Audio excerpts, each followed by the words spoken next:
नमस्कार। आइए दोस्तों सुनते हैं पुष्पा सक्सेना जी की लिखी एक और कहानी फास। नीलू भाभी, पीछे से आई पुकार पर नीलम ने मुड़कर देखा था। सिंदूर बिना नीलम का चेहरा बहुत सूना सा लगा था। माथे पर बड़ी सी दमकती बिंदी और मांग में गहरा लाल सिंदूर नीलम भाभी को अलग पहचान दे जाते थे। क्या अतुल्दा नहीं रहे? स्तब्ध काजल को अपनी ओर निहारते देख नीलम हल्के से मुस्कुराई थी। अरे काजल, तू अचानक यहाँ कैसे? नीरज को 1 साल की इंडिया पोस्टिंग मिली है।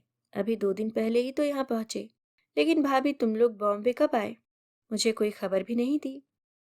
काजल के स्वर में हल्की शिकायत सी थी। हाँ काजल, बस कुछ ऐसा ही रहा। तू बता कैसी है? नीरज जी तो ठीक है। हम सब तो ठीक हैं, पर हमारे अतुल्दा कैसे हैं?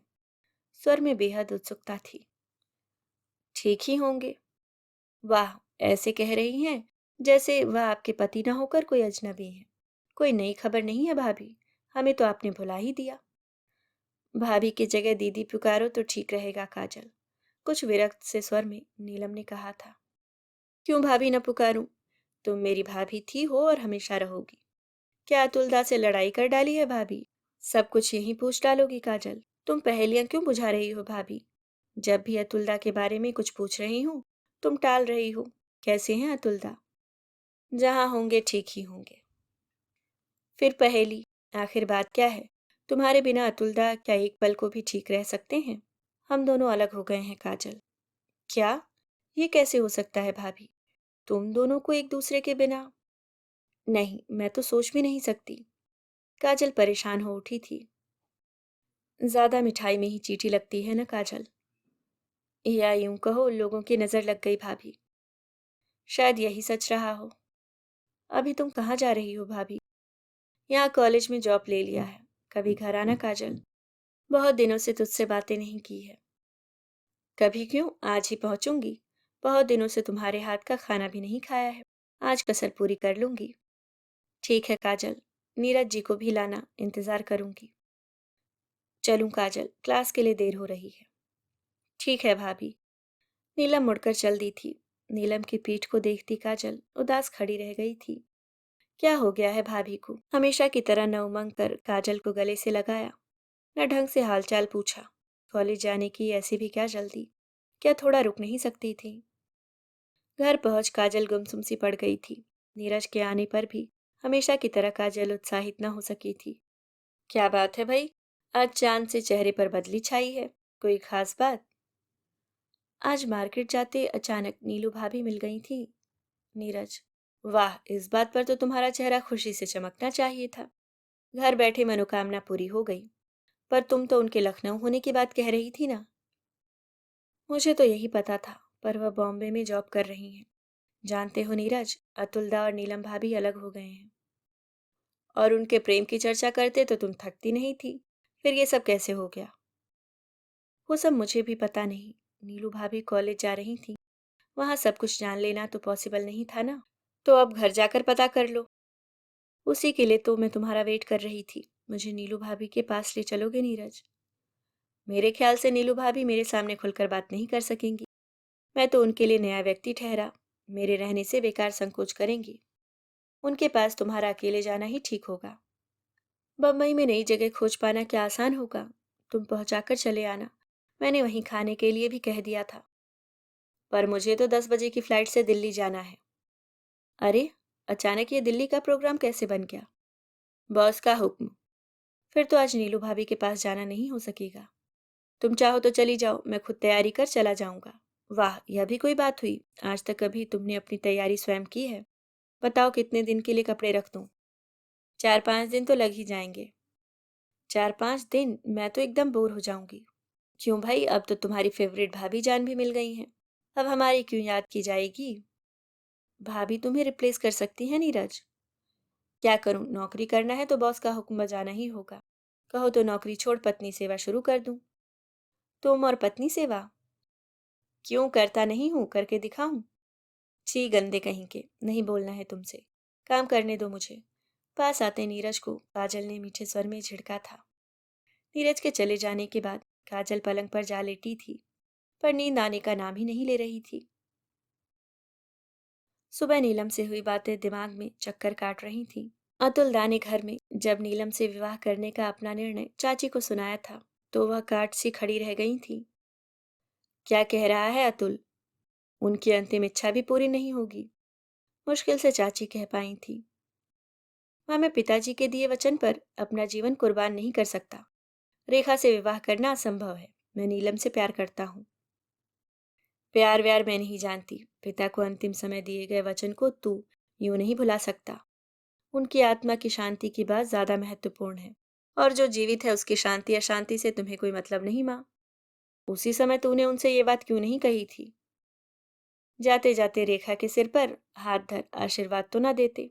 क्या बीतेगी उस लड़की के दिल पर, यह भी सोचा है? मैं रेखा से माफी मांग लूंगा माँ, पर पत्नी रूप में उसे स्वीकार कर पाना असंभव है। मैं उसका जीवन नष्ट नहीं करना चाहता। जीवन तो उसका तूने नष्ट कर ही दिया है। इतने दिनों की सगाई टूटने पर बदनामी लड़की की ही होती है। ये बात जानता है ना? सब कुछ जानता हूँ माँ। मैं रेखा के लिए सुपात्र खोज कर ही अपना विवाह करूंगा। अगर उस लड़की में जरा सा भी स्वाभिमान है तो तेरी भीख स्वीकार नहीं करेगी। तू उसे दुखी करके सुखी नहीं रह सकेगा अतुल। माँ के इस वाक्य पर अतुल चौंक गया था। पराई लड़की के लिए इनके मन में इतना स्नेह कि बेटे के अमंगल की कामना कर बैठी थी। बचपन के पड़ोस के उस घर में खेली बड़ी काजल को चाची की बेटी सा स्नेह प्राप्त हुआ था। अतुल दा के हाथ में बचपन से राखी बांधती आई काजल को उससे भी बड़े भाई सा स्नेह संरक्षण मिला था। चाची की बात सुन काजल को अतुल दा पर कितना गुस्सा आया था। भला ये कोई बात हुई अतुल दा? रेखा भाभी को कैसा लगेगा? वह भी हाड़ मास के इंसान है, उनके दिल पर क्या बीतेगी? एक मिनट को भी सोच पाए हो? सब सोच समझ कर ही निर्णय लिया है काजल। विवाह कर मैं रेखा के प्रति अधिक अन्याय करूंगा। तो ही बता, शरीर किसी के साथ रहने को बाध्य हो, पर मन किसी और के वश में हो, क्या यह न्यायोचित होगा? तू समझ नहीं सकेगी काजल। जबरन रेखा से विवाह उसका अपमान ही तो होगा। अतुल दा का उत्तरा मुंह देख काजल का मन भर आया था। पूरी रात सोचने में बिता। अगले दिन काजल ने निर्णय ले लिया था। रिक्शा से रेखा के घर पहुंच काजल ने प्रश्न किया था। रेखा दीदी, अगर किसी व्यक्ति का किसी लड़की से प्रेम हो, सब कुछ जानते हुए ऐसे व्यक्ति से विवाह करना क्या ठीक है? किसकी बात कर रही है काजल? उसे छोड़ दो, बस मेरे प्रश्न का उत्तर देना होगा। नहीं, ऐसे व्यक्ति पत्नी के साथ कभी न्याय नहीं कर सकते। पत्नी को हमेशा पूर्व प्रेमिका की कसौटी पर परखा जाएगा। ऐसे व्यक्ति से विवाह करना मूर्खता होगी। अर्थात तुम किसी ऐसे व्यक्ति से विवाह नहीं करोगी ना रेखा दी? काजल ने सीधा प्रश्न किया था। मुझे मूर्ख समझती है जो ऐसे व्यक्ति के लिए हाँ कहूंगी? पर तू किसके बारे में पूछ रही है? रेखा जैसे शंकित हो उठी थी। अतुलदा किसी और से प्रेम करते हैं रेखा दी, पर चाचा जी ने अंतिम समय उनसे तुम्हारे साथ विवाह का वचन लिया था। ओह! रेखा चुप पड़ गई थी। चाची अतुलदा को तुम्हारे साथ विवाह के लिए विवश कर रही हैं रेखा दी। बताओ, क्या जबरदस्ती किया विवाह सफल हो सकेगा? यही बात बताने अतुल ने तुम्हें भेजा है? स्वयं कह पाने का साहस क्या उनमें नहीं था? नहीं रेखा दी, अतुलदा तुमसे स्वयं सब कुछ बताते, पर सब जानकर मुझसे नहीं रहा गया। मैं स्वयं आ गई। पर अब लगता है शायद यह मेरी गलती थी। अगर उनके कहने से तुम आती तो सचमुच अपमानित महसूस करती। तुम उन्हें मेरा संदेशा दे देना। मेरी ओर से वह स्वतंत्र है। अतुलदा तुम्हारे लिए बहुत चिंतित है, वह कह रहे थे। उन्हें मेरी चिंता करने का अब न अधिकार है न कारण। अपनी चिंता मैं स्वयं करने में सक्षम हूँ, यह बता देना। हाँ, अब अपनी सफाई देने आने को भी उन्हें जरूरत नहीं है। तुम अतुलदा से नाराज हो? अगर वह दबाव में आकर मुझसे विवाह करते तो जरूर नाराज हो। रेखा ने हंसने की असफल चेष्टा की थी।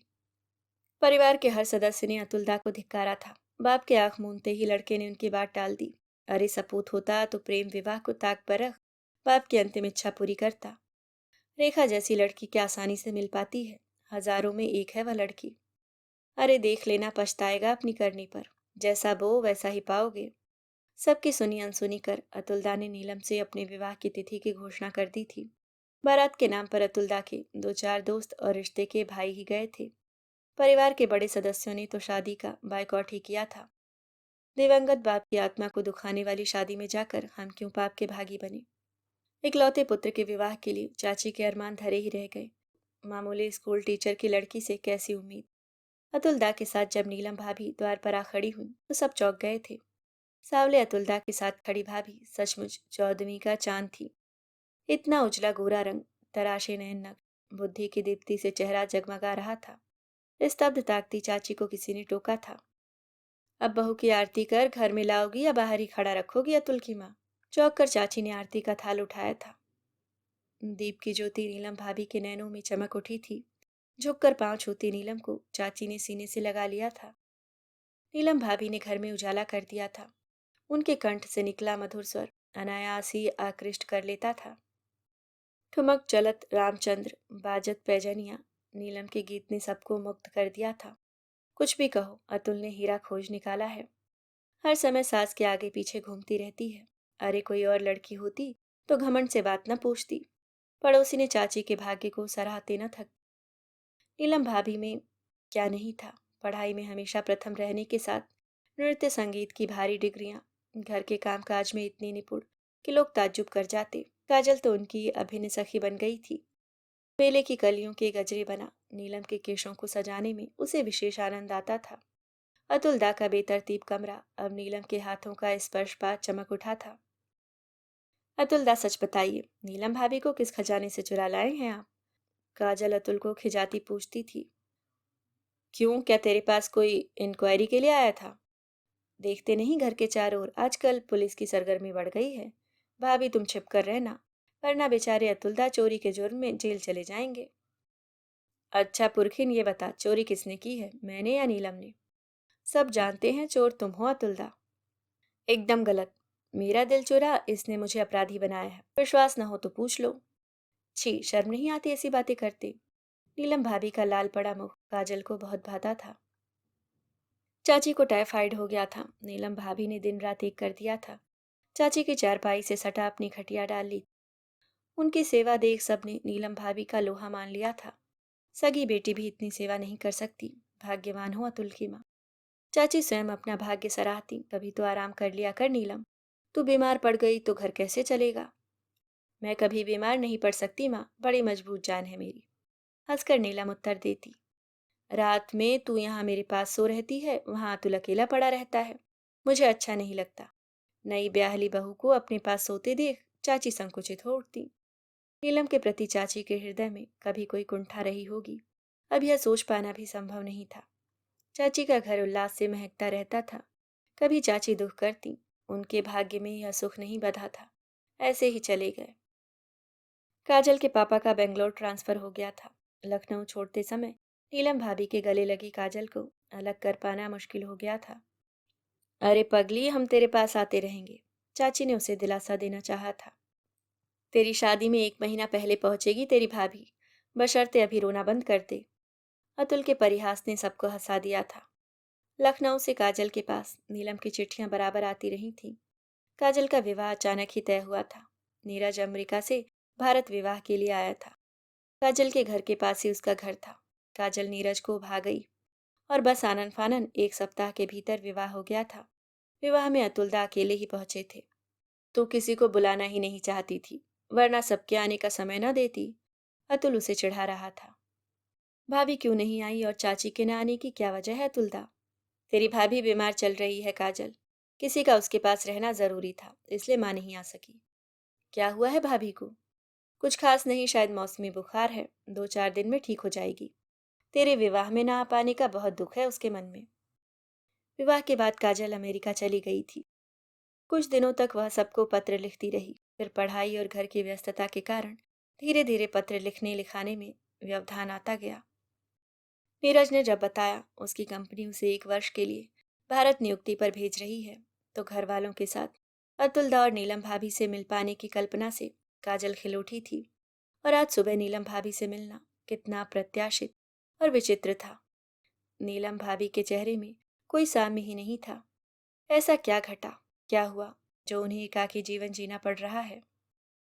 अचानक काजल को याद आया, कल इतवार था, भाभी का कॉलेज बंद रहेगा। सुबह होते ही नीलम भाभी को जा पकड़ने की कल्पना में डूबी काजल की नींद सुबह ही खुली थी।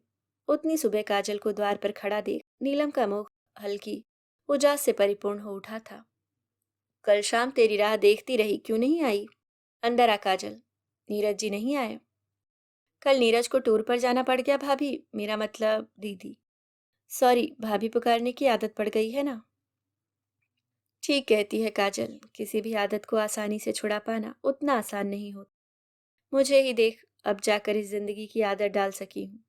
ठंडी सांस ली थी नीलम ने।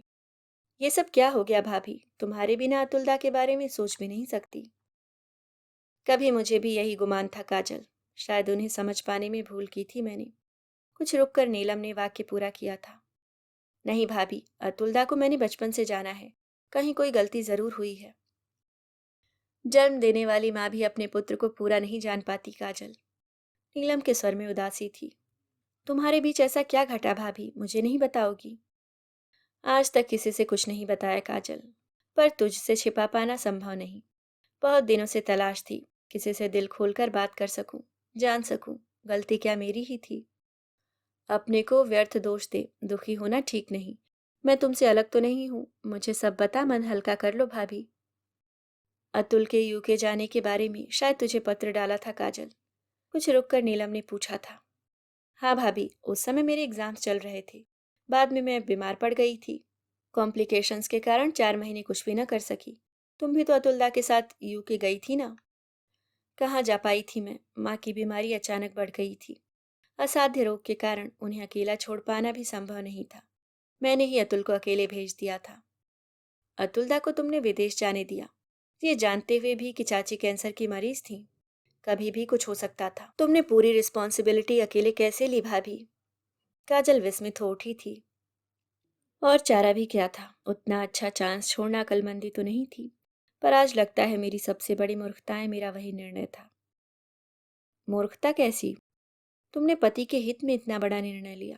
क्या यह साधारण बात है? सिर्फ इसी बात के लिए अतुलदा को तो जीवन भर के लिए तुम्हारा ऋणी होना चाहिए था। ऋणी? मैं तो आज इस नतीजे पर पहुंची हूँ। त्याग तपस्या सब व्यर्थ है। स्त्री पुरुष को केवल सेक्स से बांध सकती है। और सब झूठ है काजल, सब झूठ है। क्या कह रही हो भाभी? क्या अतुलदा को तुम बांध नहीं सकी थी? हर समय तुम्हारे आगे पीछे घूमते अतुलदा की सब कितनी हंसी उड़ाते थे। श्यामदा तो उन्हें तुम्हारा गुलाम ही कहते थे। नहीं काजल, वह भ्रम था। तेरे सामने अपनी पराजय स्वीकारने में कैसी लाज। कभी तेरे अतुलदा पर कितना विश्वास था मुझे, जानती है ना? वह है भी तो इसी योग्य। काश यही सच होता। पर काजल, तेरे दृढ़ प्रतिज्ञ अतुलदा भी अंततः एक सामान्य पुरुष ही सिद्ध हुए। क्या किया अतुलदा ने, जल्दी बताओ भाभी। तुम्हारी बातें परेशान कर रही हैं। माँ की बीमारी में उनके आए पत्र मेरा हौसला बढ़ा जाते। एक एक पंक्ति में मेरे प्रति आभार व्यक्त होता था। अतुल के लिए कुछ भी कर पाने की भावना से मैं माँ की जी जान से सेवा में जुटी रहती थी। कैंसर का अंत कितना दुखद होता है, यह तुम नहीं समझोगी। अंतिम क्षणों में माँ को भयंकर कष्ट था। एक एक पल भारी पड़ता था। डॉक्टर की राय से अतुल को बुलाया गया था। वापिस आया अतुल न जाने क्यों अपरिचित से लगे थे। कभी लगता मेरा कुछ खो गया था। पर क्या, समझ नहीं पाती थी मैं। अतुल के लिए माँ की मृत्यु अप्रत्याशित घटना थी। माँ अच्छी हो जाएंगी, यही विश्वास लेकर वह आए थे। अंतिम समय तक माँ उनसे दो बात भी न कर सकी। क्या यह धक्का कम था? अतुल के गांभीर्य और मौन को माँ की मृत्यु का सदमा समझ मैं टाल गई थी। सब कुछ निपट जाने के बाद अतुल वापस जाने की तैयारी करने लगे थे। मैं प्रतीक्षा करती रही, वो मुझे भी साथ ले जाने को कहेंगे। अब भारत में शेष ही क्या था। अंततः मैंने ही कहा था, अब यहाँ अकेले रह पाना संभव नहीं, मैं भी तुम्हारे साथ चलूंगी अतुल। कुछ दिन रुक जाओ, वहां जाकर पूरी व्यवस्था कर तुम्हें इन्फॉर्म करूंगा। अतुल जैसे चौक से गए थे। तुम्हारे पास तो 2 कमरों का अपार्टमेंट है, दोनों के लायक पैसा भी मिलता है। और क्या चाहिए? जरूरत हुई तो मैं भी जॉब ले सकती हूँ अतुल। मेरा मतलब वहां कुछ और सुविधाएं जुटा लेता। ओह अतुल, मैं कोई मेहमान नहीं, तुम्हारी पत्नी हूँ। तुम्हारी देखभाल करना मेरा दायित्व है। मैं अब किसी भी हालत में यहाँ अकेली नहीं रहूंगी। नीलम जैसे जिद पर उतर आई थी। तुम्हारा वीजा? उसकी चिंता मत करो, भैया की दुरंदेशी से वह पहले ही ले चुकी हूँ। नीलम का चेहरा पति के साथ जाने की खुशी से चमक रहा था। अतुल जैसे कुछ परेशान हो उठा था। उसके मुंह को देख नीलम हंस पड़ी थी। कम ऑन अतुल, मैं जानती हूँ तुम्हारा घर कितना अस्त व्यस्त होगा, पर उसके लिए मैं तुम्हें सजा नहीं दूंगी। इतना डर क्यों रहे हो? अंततः दोनों का जाना तय हुआ था। उत्साह से नीलम तैयारी में जुट गई थी। पर अतुल बुझा सा लगता रहा। माँ की मृत्यु का सदमा मान नीलम ने उस पर अधिक ध्यान नहीं दिया था। प्लेन में भी अतुल का गंभीर मौन नीलम को चुभने लगा था। क्या बात है, मेरा वहां जाना अच्छा नहीं लग रहा है? कोई गर्लफ्रेंड बना ली है? नीलम के परिहास का भी अतुल पर कोई असर नहीं दिखा था। सब औपचारिकताएं निभा दोनों बाहर आ गए थे। ग्रीन पार्क विलेज पहुंचने में शायद 45 मिनट लगे थे। अपार्टमेंट का द्वार खोलता अतुल चौंक गया था। सामने सोफे पर लेटी ब्रिटिश युवती कोई मैगजीन देख रही थी। अतुल को देख वह चहक उठी थी। ओ डियर, इतने दिन लगा दिए। How is your mother? Atul के गले में बाहें डालने को आतुर रोजलीना की दृष्टि पीछे बुत से खड़ी नीलम पर पड़ी थी। लीना, मीट माई वाइफ नीलम। नीलम, ये रोजलीना, मैं इनका पेइंग गेस्ट हूँ। रोजलीना के चेहरे पर पुताई राख नीलम से छिपी न रह सकी थी। रोजलीना स्तब्ध उसे ताकती रह गई थी। फ्रेश होना चाहोगी? अतुल ने जैसे उसे वहां से हटाना चाहा था। पहले सामान बेडरूम में ले जाना है, कपड़े निकालूंगी। तुम्हारा बेडरूम कौन सा है अतुल? नीलम का स्वर कुछ तीखा पड़ गया था। अतुल का चेहरा जैसे फक्सा पड़ गया था। मुश्किल से सामने वाले कमरे की ओर उंगली उठा सका था। कमरे में प्रवेश करते ही स्थिति स्पष्ट हो गई थी, इसलिए अतुल उसे साथ लाने में हिचक रहा था। उसके वहां पहुंचने के पहले उन साक्ष्यों को हटाना सचमुच जरूरी था। सामने कॉर्नर पर रखे चित्रों में अतुल की बाहों में लिपटी रोजलीना, नाम मात्र के वस्त्रों में सागर तट पर धूप सेकते वे दोनों कितने निकट थे। निश्चय ही रोजलीना अपने पेइंग गेस्ट की पूरी देखभाल कर रही थी। अलमारी में टंगे दोनों के कपड़े तक उनकी अभिन्नता के साक्षी थे। पति पत्नी के शयन कक्ष का प्रतीक वह कमरा दोनों के संबंधों को उजागर कर रहा था। अतुल और रोजलीना के साथ शेयर किए गए न जाने कितने पल सजीव थे वहां। रोजलीना से अतुल ने क्या बातें की, नीलम ने जानने की कोशिश नहीं की। थोड़ी देर बाद रोजलीना शायद कहीं बाहर चली गई थी। उसके क्रुद्ध स्वर के साथ तेजी से द्वार बंद होने की आवाज नीलम तक पहुंची थी। कमरे के एक कोने में खड़ी नीलम के पास आकर अतुल ने धीमे से पूछा था, कपड़े निकाल लिए? तुम्हारा उससे क्या संबंध है अतुल? डोंट मिसअंडरस्टैंड मी नीलम, हम दोनों अच्छे दोस्त हैं। तुम समझ नहीं सकती यहाँ अकेले रह पाना कितना कठिन है। रोजी ने मेरी बहुत मदद की है, इसलिए तुमने उसे मेरी जगह दे डाली अतुल। तुम नहीं समझोगी नीलू, यहाँ की लड़कियां बेहद फास्ट होती हैं। उनके लिए ये सब रोज की बात है। उनसे भावनात्मक रूप से जुड़ा नहीं जा सकता, शारीरिक रूप से तो जुड़ा जा सकता है ना। न जाने कैसे नीलम के मुंह से निकल गया था। निरुत्तरित अतुल को लगभग झकझोर नीलम ने फिर पूछा था, तुम्हें मेरी कसम सच सच बताओ, नहीं तो मैं उससे पता कर लूंगी।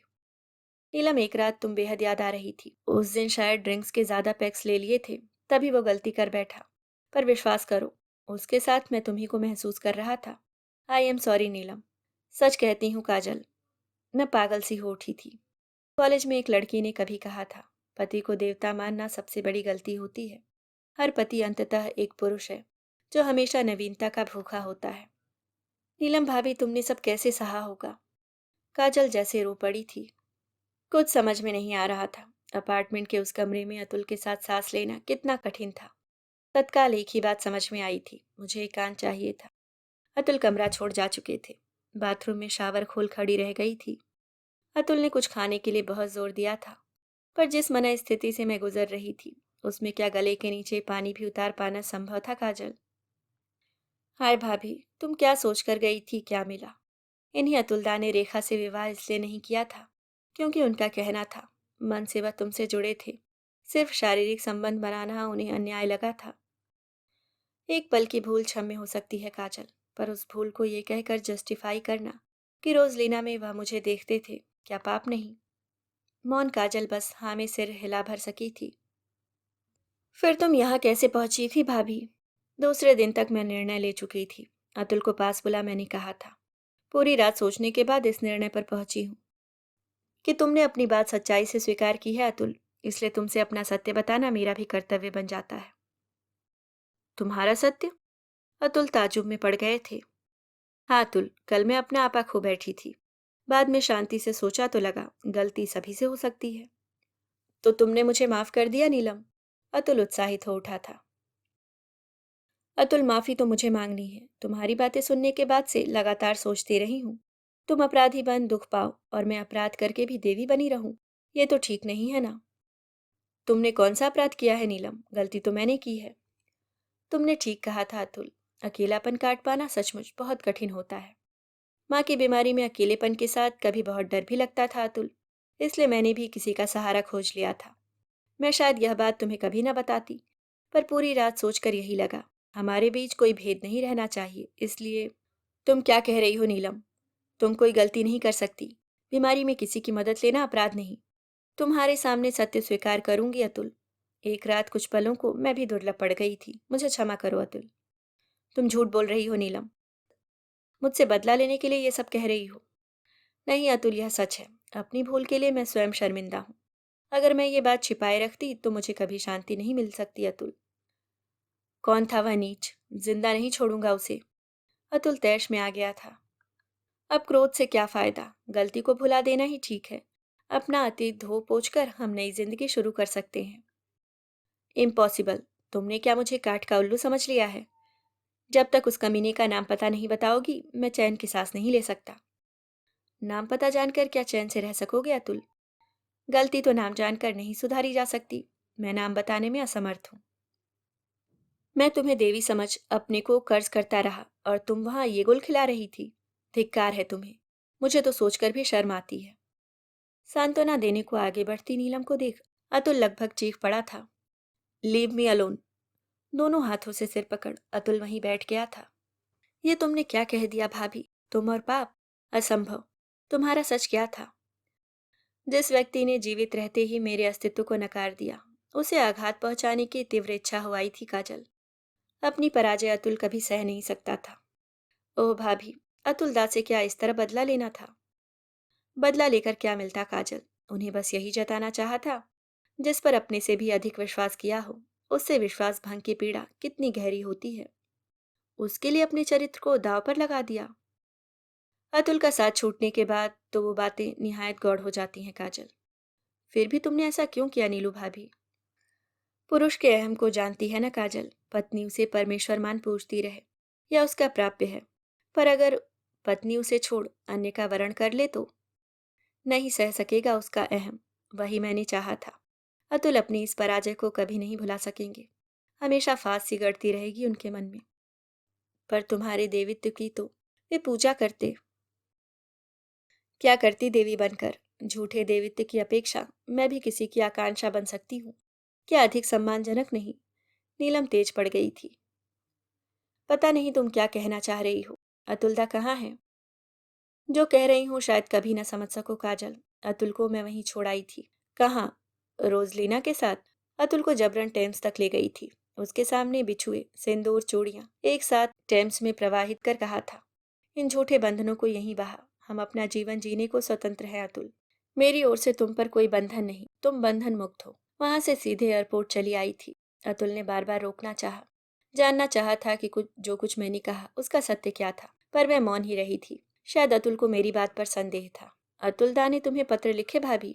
इसलिए तो बिना किसी को कुछ बताए यहाँ आ गई थी। मेरी अभिन्न सहेली मीरा ने सहारा दिया और डिग्रियों ने रास्ता सुझाया। नीलम दीदी, अगर कभी अतुल दास सामने पड़ गए तो कमजोर नहीं पड़ूंगी, इतना विश्वास है। जिंदगी से कोई शिकायत नहीं है दीदी। किस लिए काजल? क्या अपने को भाग्य के भरोसे छोड़ रोने के लिए? मैंने सोच समझ कर जो निर्णय लिया उसे मुझे ही तो निभाना है ना। अगर मुझे अतुलदा मिल जाए तो पूछो उनसे किस बल पर उतनी बड़ी बड़ी बातें बनाया करते थे। इतने कमजोर थे अतुलदा। यही बात मेरे मन में भी फांस सी चुभती थी काजल। पर अब तो उन्हें भी दोष नहीं दे सकती। दोष किसे दूं? पता नहीं अतुल की क्षणिक दुर्बलता दोषी थी या रोजलीना का आकर्षण। पराजित तो मैं ही रही। एक बात बता काजल, मैंने क्या गलती की थी? तुमने कोई गलती नहीं की दीदी। तुम गलती कर ही नहीं सकती। तुम तो धन्य हो, इतना सब सहकर भी अतुलदा को दोष नहीं दे पा रही हो। झूठी महानता का दंभ नहीं भर सकती काजल। उनके सीने में जो घाव दे आई, क्या वह बात ठीक थी? लोहा ही लोहे को काटता है। तुमने कोई गलती नहीं की। पराजय की फांस की चुभन तुम ही क्यों झेलती रहो भाभी? जो भी हो, तूने मेरे दिल को कितनी शांति दी है काजल। शायद इसलिए तेरी प्रतीक्षा करती रही थी। अरे इतने घने बादल घिर आए, हमें बातों में पता भी नहीं लगा। तुझे प्याज की पकौड़ियाँ बहुत पसंद थी ना काजल? अभी बनाकर लाई। काजल के उत्तर की प्रतीक्षा किए बिना नीलम उठकर किचन की ओर चल दी थी। नीलम की पीठ निहारती काजल के मुख पर संतोष बिखर आया था। अभी आप सुन रहे थे पुष्पा सक्सेना जी की लिखी कहानी फास।